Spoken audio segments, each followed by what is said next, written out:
আমার বাড়ি টুটে গেছে, আমি কোথায় যাব? রাত্রিবেলা ওদিকে ঘুমাচ্ছি স্কুলে। ক্যান্সারে নেই আর ভয়, NCRI এ হবে এর জয়। আপনাদের ভরসা নেতাজি সুভাষচন্দ্র বোস ক্যান্সার হসপিটাল। হারিয়ে গেছে মাথার ছাদ, পেটে নেই ভাত, শিখেই সংসার। হাওড়ার বেলগাছিয়ায় এখন সব হারাদের হাহাকার। জঞ্জালের স্তূপ থেকে হওয়া বিপর্যয় রাতারাতি পথে এনে বসিয়েছে সেখানকার বাসিন্দাদের। কোথায় যাবেন, কোথায় থাকবেন ভেবেই কুল পাচ্ছেন না তারা। এই পরিস্থিতিতে ক্ষতিগ্রস্তদের জন্য অস্থায়ীভাবে থাকার ব্যবস্থা করেছে প্রশাসন। তৈরি করে দেওয়া হয়েছে কন্টেনার ঘর। ওই জায়গায় যাদের বাড়ি একেবারে ভেঙে গেছে সেখানে আমরা 20 ফিটের কন্টেনার দিয়ে তার মধ্যে ঘর করে টেম্পোরারি তাদের রাখার ব্যবস্থা করব। মঙ্গলবার রাতেই আনা হয়েছে 7টি কন্টেনার। লোহা দিয়ে তৈরি এই কন্টেনারগুলি রাখা হয়েছে বেলগাছিয়ায় ছাত্রদল ক্লাবের মাঠে। বুধবার রাতে আনা হবে আরও কন্টেনার। এগুলিকে বাসযোগ্য করার দায়িত্ব দেওয়া হয়েছে PWD-কে।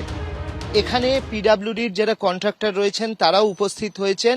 যেমনটি জানা যাচ্ছে তারা এই কন্টেনারগুলিকে বাসযোগ্য করে তুলবেন। এখানে জানলা তৈরি করা হবে এবং এখানে যাতে মানুষজন থাকতে পারেন এই কন্টেনারের ভিতরে সেটা তারা তৈরি করবেন। এমনিতে কলকাতাতে যেটা দেখা যায় বিভিন্ন সাইট অফিস, সেই সাইট অফিসগুলো তৈরি হচ্ছে এরকম কন্টেনারের মধ্যে। এবার এই বেলগাছিয়ার যে ভাগাড় তার আশপাশে যে সমস্ত মানুষজন থাকেন তাদের বাড়িঘর ইতিমধ্যেই ভেঙে গিয়েছেন এবং তাদের যে বাড়িঘর ভেঙে গিয়েছে তাদের পুনর্বাসনের জন্য এই কন্টেনারগুলি আনা হয়েছে। এদিকে বেলগাছিয়ার বিপর্যয়ে ক্ষতিগ্রস্তদের জন্য খাওয়া দাওয়ার ব্যবস্থা করা হয়েছে যুব তৃণমূলের তরফে। প্রতিদিন দুবেলা করে হাজার খানেক মানুষের জন্য রান্নার বন্দোবস্ত করা হচ্ছে। বেলগাছিয়া ভাগাড়ের পাশে যাদের বাড়ি ক্ষতিগ্রস্ত হয়েছে তাদের জন্য কিন্তু খাওয়া দাওয়ার ব্যবস্থা করা হয়েছে। এখানে আমরা দেখতে পাচ্ছি যে ডিম রয়েছে এবং তার সঙ্গে সঙ্গে আলু রয়েছে, তার পাশাপাশি ভাত। কৈলাস মিশ্র তৃণমূল কংগ্রেসের নেতা, তিনি এখানে রয়েছেন এবং তিনি তার তত্ত্বাবধানে এখানে সমস্ত কাজ হচ্ছে। যে ব্যাগে ভরে খাদ্য সামগ্রী তুলে দেওয়া হচ্ছে তাতে লেখা রয়েছে, বিপদের দিনে আপনাদের সাথে আছে দিদি এবং এবি, আপনাদের পাশে আছে। এ কি লেখা রয়েছে আপনার পুরো ব্যাগে?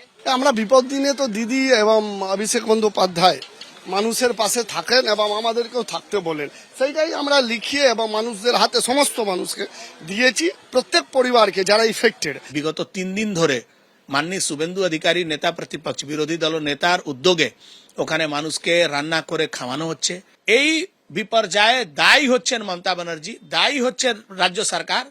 এরা গিয়ে একটু আইওয়াস করতে চাইছে। বিপর্যয়ে সব হারাদের হাহাকারের মধ্যেই রাজনীতি চলছে নিজের খেয়ালে। অর্ণব মুখোপাধ্যায়, ABP আনন্দ, হাওড়া।